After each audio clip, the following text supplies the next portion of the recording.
श्री परमात्मने नमः। गजाननं भूतगणाधिसेवितं कपितजम्बूफलचारुभक्षणम् उमासुतं शोकविनाशकारकम् नमामि विघ्नेश्वरपादपङ्कजम्। गुरुर्ब्रह्मा गुरुर्विष्णु गुरुर्देवो महेश्वरा गुरुर्साक्षात् परब्रह्म तस्मै श्री गुरुवे नमः। नारायण नमस्कृत्यं नरं चैव नरोत्तमं देवीं सरस्वतीं व्यासं ततो जयमुदीरयेत्। गीताशास्त्रमिदं पुण्यं यः पठेत् प्रयतः पुमान् विष्णुः पदमवाप्नोति भयशोकादिवर्जितः। ओम नमो भगवते वासुदेवाय। श्रीमद् भगवद गीता की चर्चा करते हुए हम चौथे अध्याय की चर्चा कर रहे हैं, जहां भगवान श्री कृष्ण अपने ईश्वर तत्व का अर्जुन के प्रति निरूपण कर रहे हैं। सप्तम श्लोक में भगवान कहते हैं, यदा यदा हि धर्मस्य ग्लानिर्भवति भारत अभ्युत्थानम् अधर्मस्य तदात्मानं सृजाम्यहम्। हे भारत, जब जब धर्म की हानि और अधर्म की वृद्धि होती है, तब तब ही मैं अपने रूप को रचता हूँ, अर्थात साकार रूप से लोगों के सन्मुख प्रकट होता हूँ। इस श्लोक से भगवान यह बात स्पष्ट करते हैं कि उनके अवतरित होने का कोई भी समय योग्य निश्चित नहीं है। यदा यदा अर्थात जब जब भी धर्म की हानि होगी। धर्म की हानि का अभिप्राय क्या है? धर्म अर्थात कर्तव्य। जब मनुष्य अपने अपने कर्तव्यों का निर्वाह करना त्याग देंगे, अपने स्वधर्म पालन को त्यागेंगे, पिता पुत्र स्त्री पत्नी बहन राजा मंत्री व्यापारी क्षत्रिय ब्राह्मण इन सबके गुण विभाग जन्म के अनुसार शास्त्रों में भांति भांति के नियम निर्धारित किए गए हैं।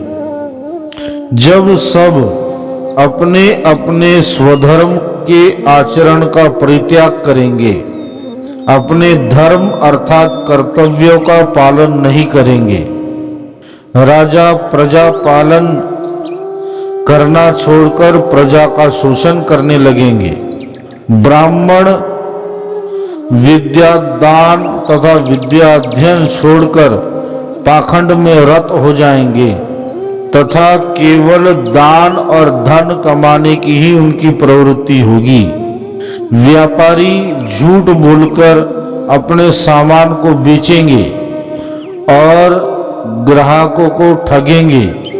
क्षत्रिय देश की रक्षा अन्य वर्णों की रक्षा करना छोड़कर केवल धन उपार्जन में शत्रुओं से मिल जाएंगे।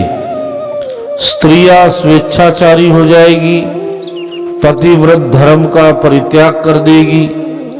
ना तो पिता अपने कर्तव्य का निर्वाह करेगा, ना ही पुत्र। तो इस प्रकार जब सब अपने अपने धर्म का परित्याग करेंगे तब समाज में, जगत में अव्यवस्था चारों तरफ फैलेगी और पाप का राज्य फैलने लगेगा और चारों ओर दुर्गुण तथा दुराचारों की वृद्धि हो जाएगी। निरपराधी लोग सताए जाने लगेंगे। लोगों के ध्यान, जप, तप, पूजा पाठ, यज्ञ, दान आदि शुभ कर्म आदि में विघ्न उपस्थित होने लगेंगे। तब धर्म की स्थापना के लिए ईश्वर तत्व किसी न किसी रूप में अपना दिव्य शरीर का सृजन करके प्रकट होते हैं। फिर वह धर्म की स्थापना के लिए उपयुक्त लीला करते हैं। फिर चाहे वो दंड के रूप में हो अथवा ज्ञान प्रचार के रूप में हो, जैसे नरसिंह अवतार, वराह अवतार, रामा अवतार, परशुराम अवतार। ऐसे अवतार अपराधियों तथा दुराचारियों को दंड देकर धर्म की स्थापना भगवान ने की। वही कपिल मुनि, व्यास, नारद, सनत कुमार, ऋषभदेव आदि अवतारों में धर्म के तत्व का उपदेश तथा धर्म मार्ग के प्रचार के द्वारा धर्म की स्थापना की। कुर्मा अवतार, मत्स्य अवतार, मोहिनी अवतार, पृथु अवतार आदि में सृष्टि के कार्यों में सहायक होकर धर्म की स्थापना की। इस प्रकार जब जब जिस प्रकार भी धर्म की स्थापना करने की आवश्यकता होती है और अधर्म जब अपने पैर पसारने लगता है, भगवान किसी न किसी रूप में अपने स्वरूप को प्रकट करते हैं। यह बात यहाँ भगवान कहते हैं, परित्राणाय साधूनां विनाशाय च दुष्कृतां धर्म संस्थापनार्थाय संभवामि युगे युगे। साधु पुरुषों का उद्धार करने के लिए, पाप कर्म करने वालों का विनाश करने के लिए और धर्म की अच्छी तरह से स्थापना करने के लिए मैं युग युग में प्रकट हुआ करता हूँ। साधु अर्थात जो अहिंसा का पालन करते हैं, ब्रह्मचार्य व्रत धारण करके रहते हैं, अपने अपने वर्णाश्रम धर्म का भली भांति पालन करके कर्म योग के पथ पर चलते हैं, अथवा जो सांख्य योग को अंगीकार करके अंतर्मुख होके उसका अभ्यास करते हैं, अथवा जो भगवान नामों का संकीर्तन, उनकी लीलाओं का श्रवण, भगवान की लीलाओं का वर्णन करने वाले जितने भी साधकगण हैं, वह सभी साधु की श्रेणी में आते हैं। ऐसे साधु पुरुषों पर जब दुराचारियों द्वारा अत्याचार होने लगते हैं, तब उन्हें उन अत्याचारों से मुक्त करने के लिए तथा अपनी दिव्य लीला का विस्तार करके उनके श्रवण, मनन, चिंतन और कीर्तन आदि के द्वारा सुगमता से लोगों के उद्धार का मार्ग खोलते हैं। यहाँ विचार करने योग्य यह बात है कि जिन ईश्वर के एक संकल्प मात्र से अनंत कोटि ब्रह्मांड का निर्माण हो जाता है, उन्हें किसी असुर का वध करने के लिए अवतार लेना पड़े, यह बात जचती नहीं है।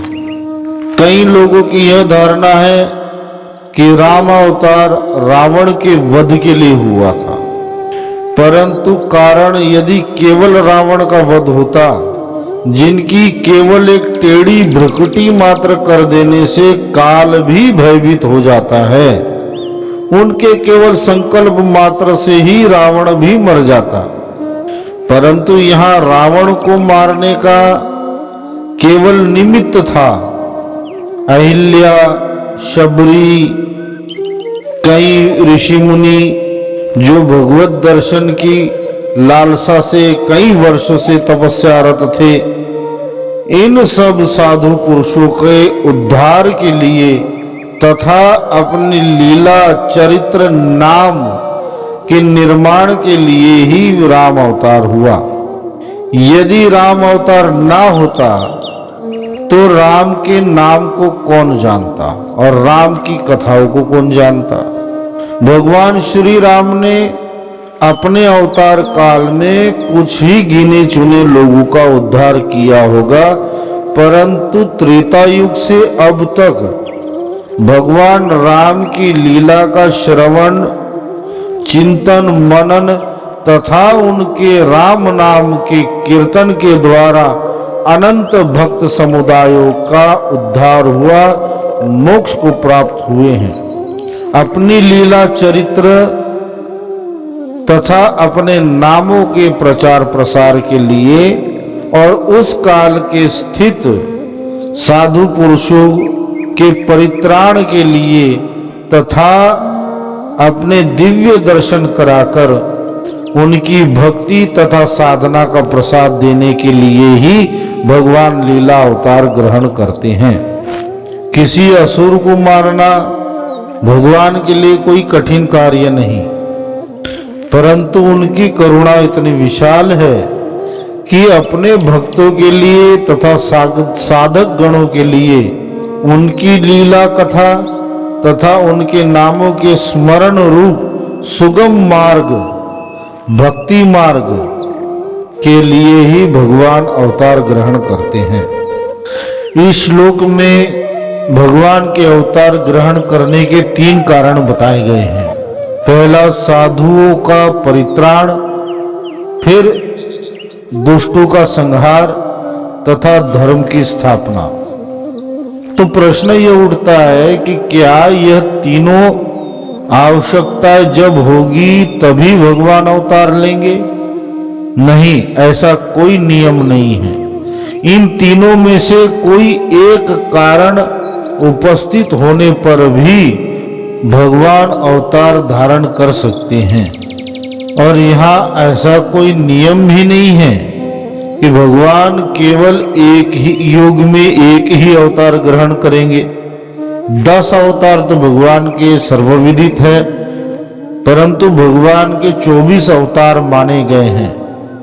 उन 24 अवतारों की जब जब आवश्यकता हुई और जिस प्रकार आवश्यकता हुई, भगवान ने अपने वह रूप सृजन करके भगवान अवतरित हुए हैं। इसलिए भगवान यहाँ कहते हैं कि जब जब युग धर्म की अपेक्षा धर्म की हानि अधिक हो जाती है, तब तब आवश्यकता अनुसार बार बार मैं प्रकट होता हूँ। जन्म कर्म च मे दिव्यमेवं यो वेति तत्वतः त्यक्त्वा देहं पुनर्जन्म नेति मामेति सो अर्जुन। हे अर्जुन, मेरे जन्म और कर्म दिव्य अर्थात निर्मल और अलौकिक है। इस प्रकार जो मनुष्य तत्व से जान लेता है, वह शरीर त्याग कर फिर जन्म को प्राप्त नहीं होता, किंतु मुझे ही प्राप्त होता है। ईश्वर सर्वथा जन्म और मृत्यु से रहित है। वह पूर्ण ब्रह्म है, संपूर्ण चराचर जगत के स्वामी है। यह चराचर जगत उन्हीं के द्वारा व्याप्त है, उन्हीं के द्वारा निर्मित है, और इस संपूर्ण चराचर जगत का उन्हीं में विलय हो जाना है। यहाँ भगवान अपने जन्म और लीलाओं को दिव्य बताते हैं। पुराणों में भी वर्णन आता है कि जब राम अवतार हुआ तथा जब कृष्ण अवतार हुआ, शिशु रूप धारण करने से पहले भगवान ने अपने नारायण स्वरूप का दर्शन अपने उस अवतार के माता पिता को कराया। तत्पश्चात उन्होंने शिशु रूप धारण किया। यह बात ही दर्शाती है कि उनका जन्म हम जैसे साधारण मनुष्यों की भांति नहीं होता है। भगवान का जन्म दिव्य है। इसे जन्म कहना उचित नहीं, इसे प्रकट होना तथा अवतरित होना कह सकते हैं। श्री तुलसीदास जी ने भी मानस में कहा है, भय प्रकट कृपाला दीन दयाला कौशल्या हितकारी। यहां उन्होंने भय जन्म कृपाला नहीं कहा। भगवान अपने भक्तों पर अनुग्रह करके अपनी दिव्य लीलाओं के द्वारा उनके मन को अपनी ओर आकर्षित करने के लिए दर्शन, स्पर्श और उपदेशादि के द्वारा उनको सुख पहुंचाने के लिए संसार में अपनी दिव्य कीर्ति फैलाकर अपनी लीला का विस्तार करके अपने भक्तों पर अनुग्रह करके एक सुगम मार्ग अपने भक्तों को देने के लिए अवतरित होते हैं।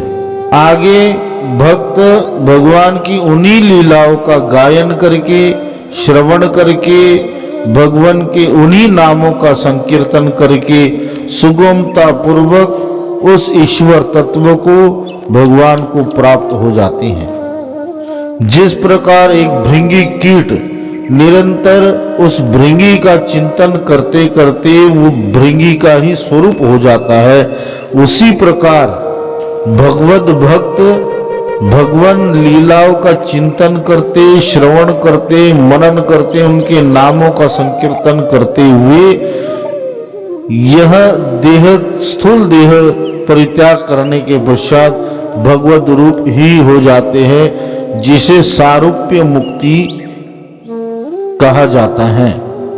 जिस प्रकार हमारा देह पंच तत्वों द्वारा निर्मित है, उस प्रकार भगवान के उन अवतारों का देह वैसा नहीं होता। भगवान का विग्रह प्राकृत उपादानों से बना हुआ नहीं होता। वह दिव्य, चिन्मय, प्रकाशमान, शुद्ध और अलौकिक होता है।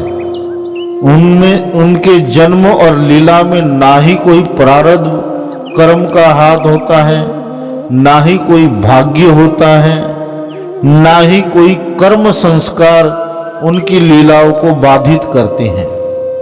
अपने भक्तों के प्रति, अपनी संतान मनुष्यों के प्रति, अपने अंश रूप जीवात्मा के प्रति दयाद्र होके भगवान लीला अवतार धारण करते हैं।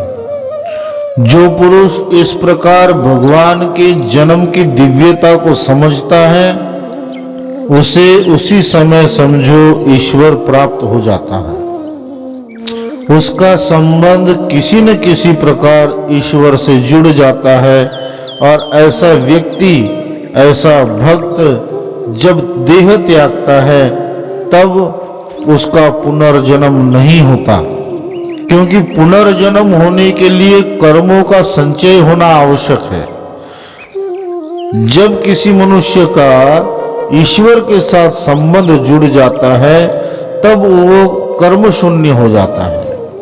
ना तो फिर उसके पाप कर्म बचते हैं, ना ही पुण्य कर्म बचते हैं, जिसके कारण अब वो पुनर्जन्म उसका नहीं होता और वह ईश्वर के धाम को चला जाता है, जहां जाकर फिर वापस इस धराधाम पर लौटना नहीं पड़ता।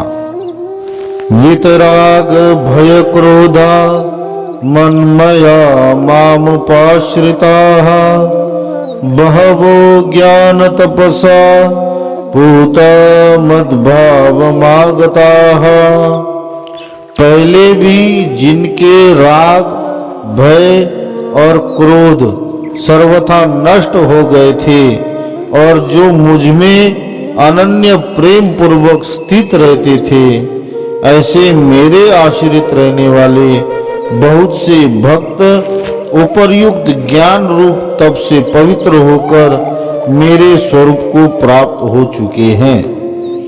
इस श्लोक में भगवान कहते हैं, राग, भय तथा क्रोध, यह तीन मूल विकार मनुष्य को सर्वथा प्रताड़ित करते रहते हैं।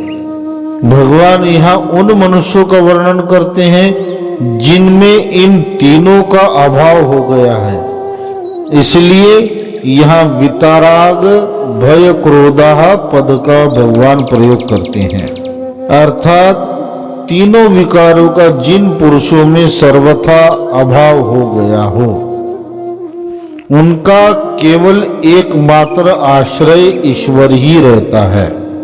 ईश्वर के तत्वों को समझ लेने के कारण उन्हें सर्वथा उस ईश्वर की प्रतीति होने लगती है, ईश्वर का अनुभव होने लगता है, ईश्वर का सामीप्य वो सदैव अनुभव करते रहते हैं। इसलिए वो सर्वथा उसी ईश्वर के आश्रित रहते हैं। उन्हें संसारिक और किसी पदार्थ से उन्हें कोई ना तो कामना रहती है, ना ही कोई आवश्यकता रहती है।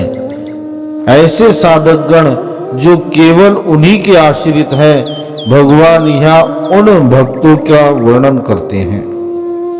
ऐसे साधक जिनका राग अथवा काम नाश हो गया है, जिनका भय, मृत्यु भय, हानि का भय, अपयश का भय, सब प्रकार के जिनके भय नाश हो गए हैं, और क्रोध जिनका नाश हो गया है, उन्हें ही भगवान यहाँ मनमयाः कहते हैं, क्योंकि केवल एक ईश्वर को ही वो सर्वत्र देखते हैं। ऐसे भगवान के ज्ञानी भक्त सब प्रकार से उनके शरणापन्न होते हैं। उनके समस्त पाप ताप नष्ट हो जाते हैं।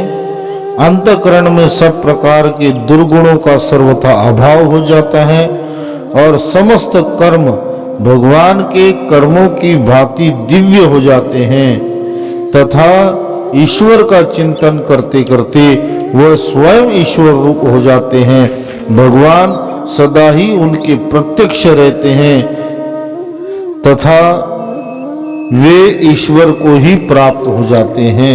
यहाँ भगवान अर्जुन को कहते हैं कि ऐसे पूर्वों में अनेक साधक गण हुए जिन्होंने इस भक्ति मार्ग का अनुसरण करके मुझको प्राप्त किया है।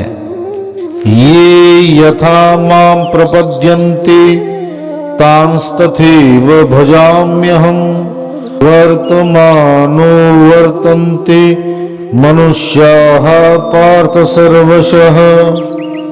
हे अर्जुन, जो भक्त मुझे जिस प्रकार भजते हैं मैं भी उनको उसी प्रकार भजता हूँ, क्योंकि सभी मनुष्य सब प्रकार से मेरे ही मार्ग का अनुसरण करते हैं। सरल अर्थों में इस श्लोक का अर्थ यही समझ में आता है, जाकी रही भावना जैसी प्रभु मूरत देखी ताकि तीन तैसी।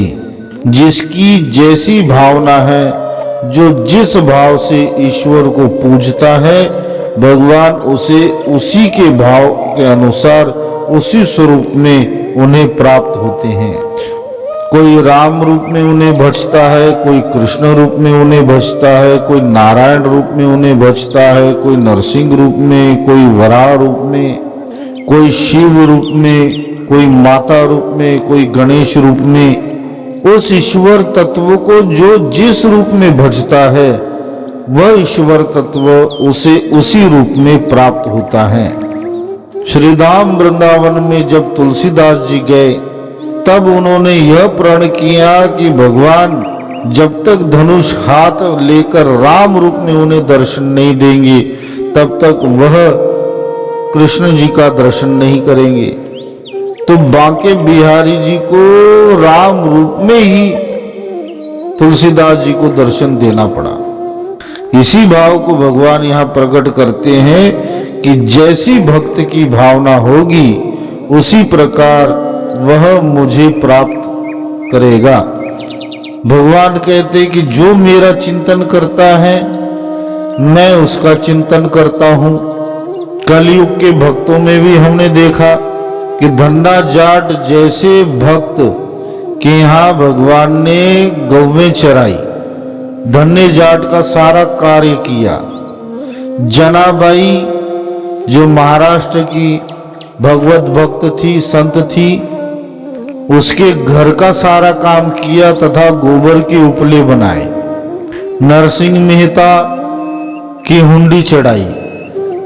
इस प्रकार अनेकों अनेकों उदाहरण हैं कि भक्त जिस प्रकार ईश्वर का चिंतन करता है, ईश्वर भी उसी प्रकार अपने भक्त का सदैव चिंतन करते हैं।